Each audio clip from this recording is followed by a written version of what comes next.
Hello दोस्तों, आपको SV study class में स्वागत है। मैं सुनील विश्वकर्मा आज फिर से करंट अफेयर का वीडियो लेकर आया हूं।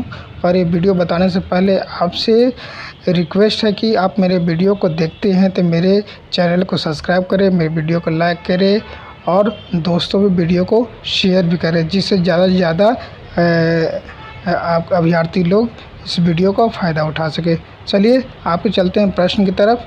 अब प्रश्न आपको बताते हैं। जो भी प्रश्न आपको हम बता रहे हैं वो एग्ज़ाम के पर्पज़ से बहुत ही इम्पोर्टेंट है। सो आप लोग वीडियो देखें और क्वेश्चन का ज़रूर से ज़रूर कॉपी करें। चलिए चलते हैं पहला प्रश्न की तरफ। कौन सा केंद्रीय मंत्रालय ग्राम उजाला कार्यक्रम लागू कर रहा है? तो कौन कर रहा है? विद्युत मंत्रालय। कौन सा कर रहा है?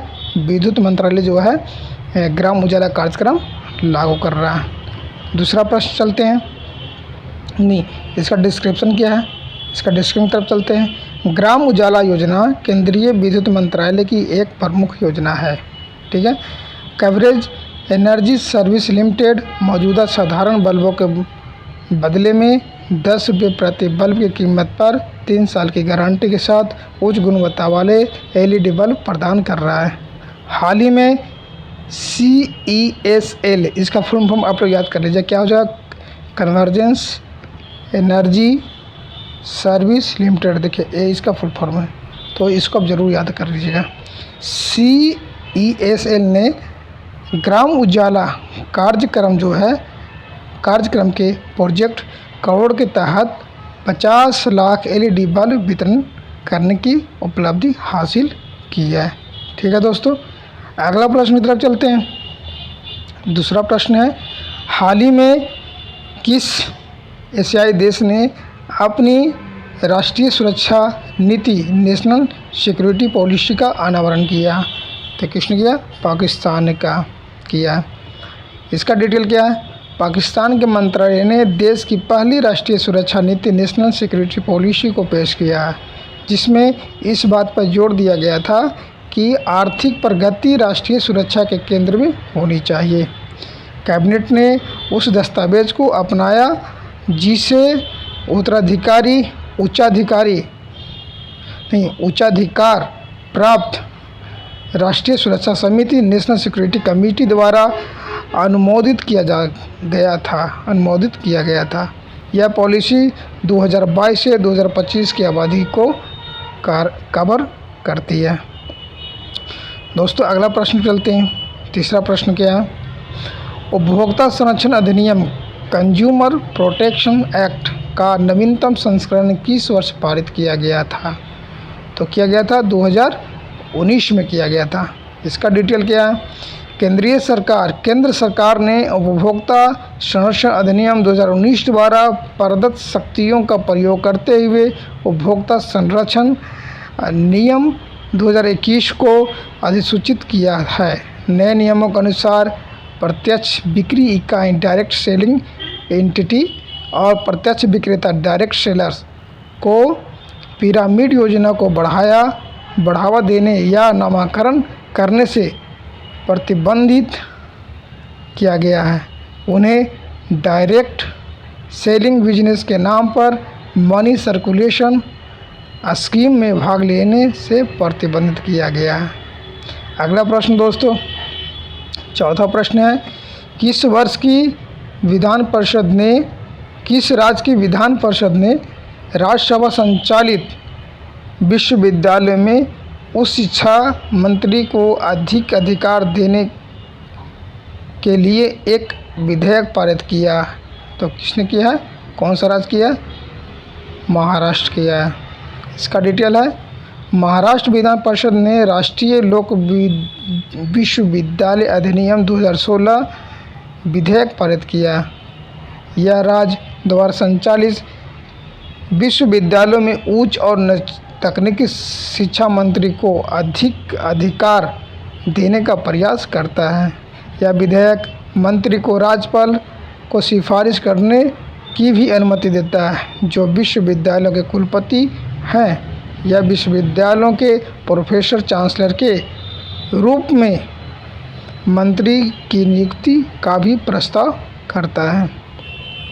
दोस्तों अगला प्रश्न है, पाँचवां प्रश्न है, रेटिंग एजेंसी ICA के अनुसार वित्त वर्ष 2022 भारत की अनुमानित वास्तविक GDP वृद्धि क्या है? तो ICR के एजेंसी के अनुसार जो है 9% की वृद्धि है। 9%, इसका डिटेल क्या है? रेटिंग एजेंसी ICRA ने वित्त वर्ष 2022 में भारत के लिए 9% GDP विस्तार के अपने पूर्वानुमान को बनाए रखा है। इसने कहा कि अर्थव्यवस्था के औपचारिक और अनौपचारिक क्षेत्रों में के आकार विचलन के शेप डाइवर्जेंस देखा जाएगा। रेटिंग एजेंसी को यह भी उम्मीद है कि अगले वित्त वर्ष 2023 में अर्थव्यवस्था 9% की समान वृद्धि बनाए रखेगी।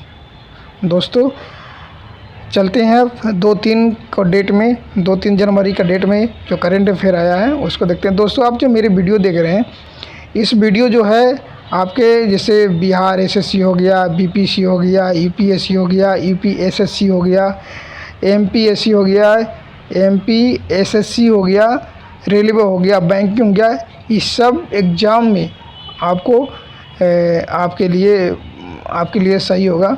तो आप इस वीडियो को देखें और बहुत गौर से देखें और नोट डाउन ज़रूर करें अपने कॉपी में। चलिए अगला प्रश्न देखते हैं। अगला प्रश्न है, KSLV सेकेंड नीरी रॉकेट किस देश का पहला घरेलू निर्मित स्पेस लॉन्च व्हीकल है? तो किसका? दक्षिण कोरिया का है। इसका डिटेल है, दक्षिण कोरिया का पहला घरेलू निर्मित space launch vehicles KSLV second नीरी रॉकेट एक ढीले हीलियम टैंक के कारण विफल हो गया। इस रॉकेट के सभी 3 चरणों ने काम किया। इसका 3 चरण ने काम किया।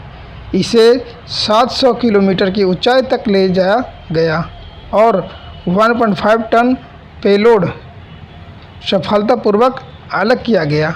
यह मिशन विफल हो गया क्योंकि तीसरे चरण के इंजन ने निर्धारित समय में 46 सेकंड पहले काम करना बंद कर दिया था।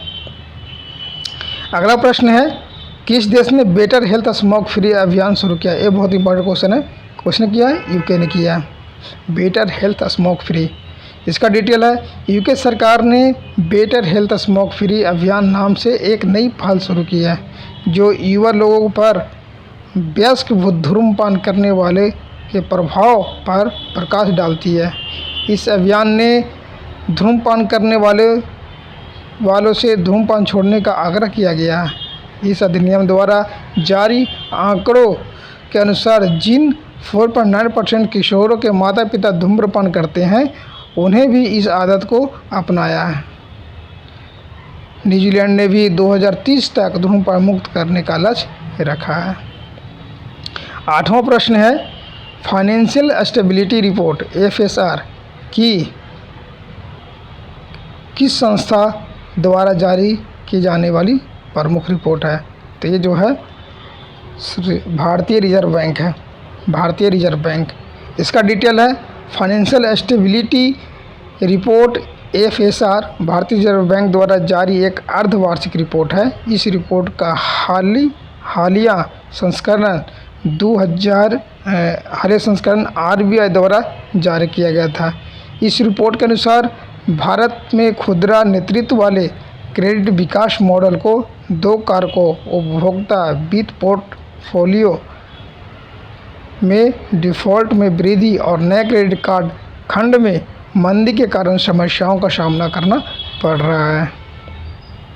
अगला प्रश्न है, शवा अल खलीद अल सबा किस देश के प्रधानमंत्री हैं? तो किसके हैं? कुवैत के हैं। शबा अल खलीद अल सबा कुवैत के प्रधानमंत्री हैं। कुवैत ने हाल ही में एक नए वित्त मंत्री और 3 विपक्षी सांसदों के साथ एक नई बैठक का गठन किया है। पिछली सरकारों के प्रतिरोध में इस्तीफा देने के बाद इस साल खाड़ी देश की यह तीसरी कैबिनेट है। इस कैबिनेट में केवल 1 महिला मंत्री है जिसमें 3 विपक्षी सांसद हैं और 1 सरकार समर्थक सांसद शामिल है। 10वां प्रश्न है, ब्रिक्स न्यू डेवलपमेंट बैंक का नया सदस्य कौन सा देश है? तो मिस्र है। इसका डिस्क्रिप्शन डिटेल क्या है। ब्रिक्स न्यू डेवलपमेंट बैंक ने घोषणा की है कि वह मिस्र को अपने नए सदस्य के रूप में शामिल करेगा। एनडीबी को स्थापना ब्रिक्स देशों अर्थात ब्राज़ील, रूस, भारत, चीन और दक्षिण अफ्रीका द्वारा वर्ष 2015 में की गई थी। मिस्र, बांग्लादेश, संयुक्त अरब अमीरात और उरुग्वे के बाद एनडीबी में शामिल चौथा नया सदस्य है। मार्कोस ट्राइजो एनडीबी के नए अध्यक्ष हैं। तो दोस्तों यहाँ पर ये भी पूछ सकता है एनडीबी के नए अध्यक्ष कौन है, तो मार्कोस ट्राइजो। दोस्तों आज का हमारा वीडियो यहीं समाप्त होता है। तो दोस्तों आपसे एक रिक्वेस्ट है कि आप मेरी वीडियो को चैनल को सब्सक्राइब करें और वीडियो को लाइक करें, शेयर करें। और दोस्तों